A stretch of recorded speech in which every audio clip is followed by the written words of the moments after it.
It's been a crazy month. A new town, a new job, Yes. a couple of new trainees. I might be new in town, but when it comes to food safety, I already know my way around. I have to, because things around here move quickly. But no matter how fast you gotta move, I make sure every one of my crew makes time for food safety. I've been in the business more than 8 years, and food safety is something I never compromise. I set high standards and stick to them, and that's one of the main reasons why they picked me for this job.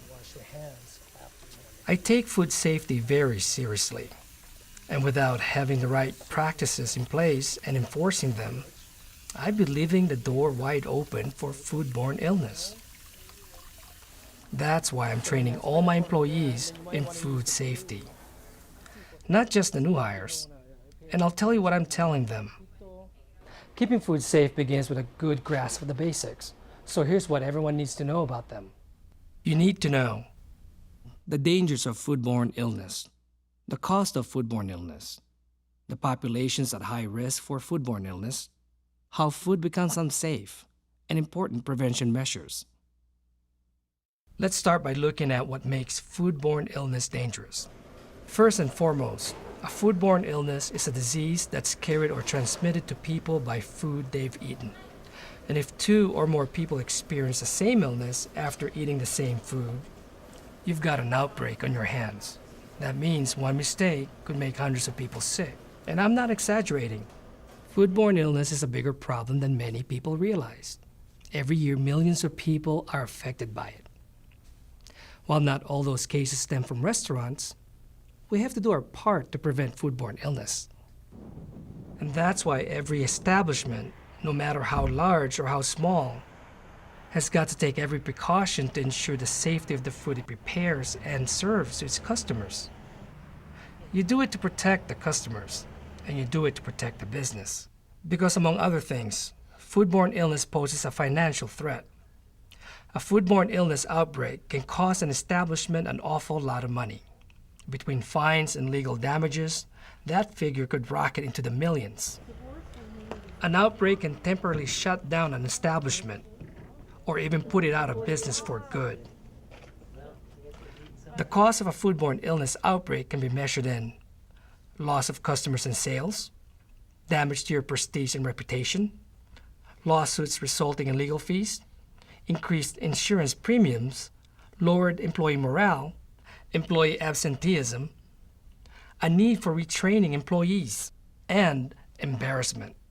Money and business aside, let's not forget that a foodborne illness can ultimately be fatal. So it should be pretty clear why good food safety practices are not only important but vital to your operation. Now, when you learn more about foodborne illness, you find out that certain groups of people have a higher risk of contracting one, sometimes with serious results. These groups include infants and preschool-aged children. That's because they haven't built up adequate immune systems, the body's defense against illness. Pregnant women are also in the higher risk group. The health of the fetus they're carrying is at risk, and a woman's immune system is compromised towards the end of pregnancy.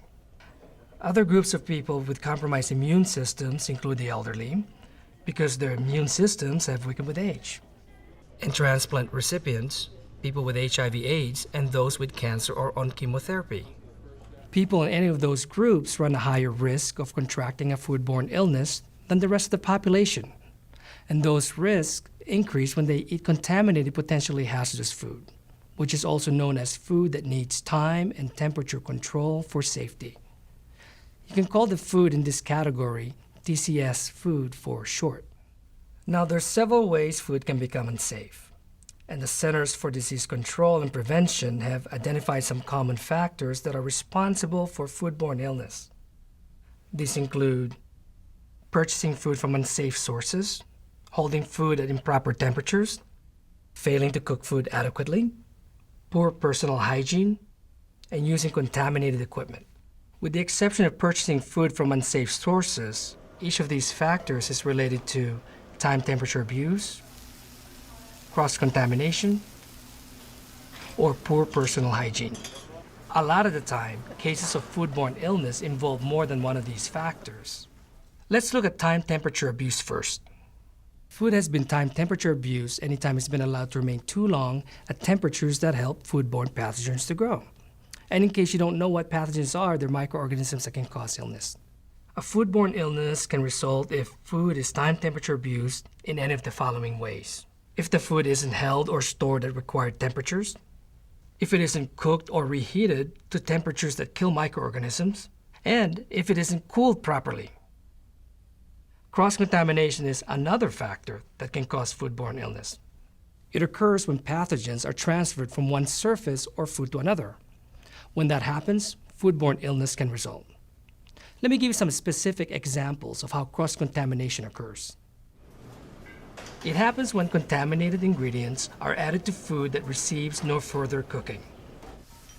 When cooked or ready-to-eat food is allowed to touch food contact surfaces that had not been cleaned and sanitized. Or when food that may be contaminated is allowed to touch or drip fluids onto cooked or ready-to-eat food.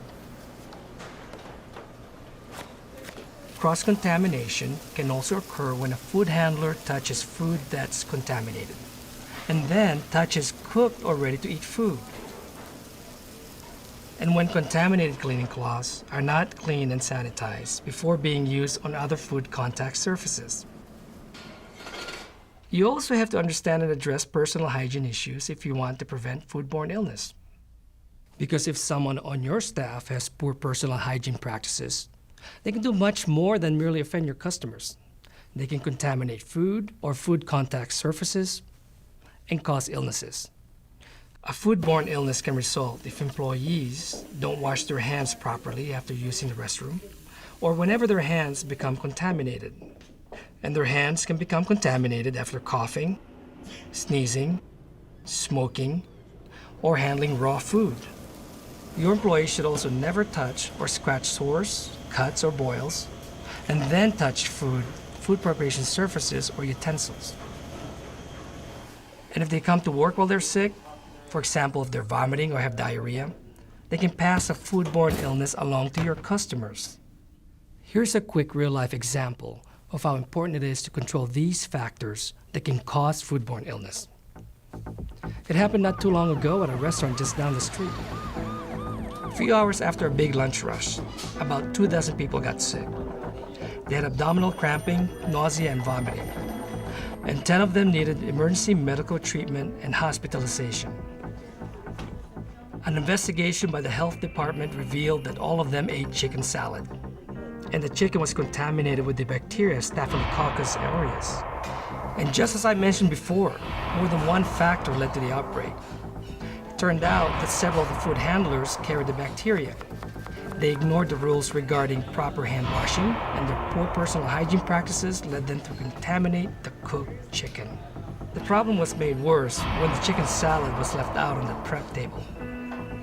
And to top it off, the bacteria spread when the food handlers used the same utensils to handle the chicken salad and a variety of other food. All of that was preventable.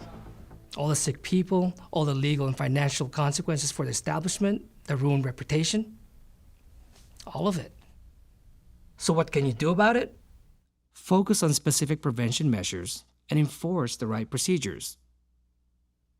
That includes controlling time and temperature every step of the way, practicing good personal hygiene, preventing cross-contamination, and purchasing from approved, reputable suppliers.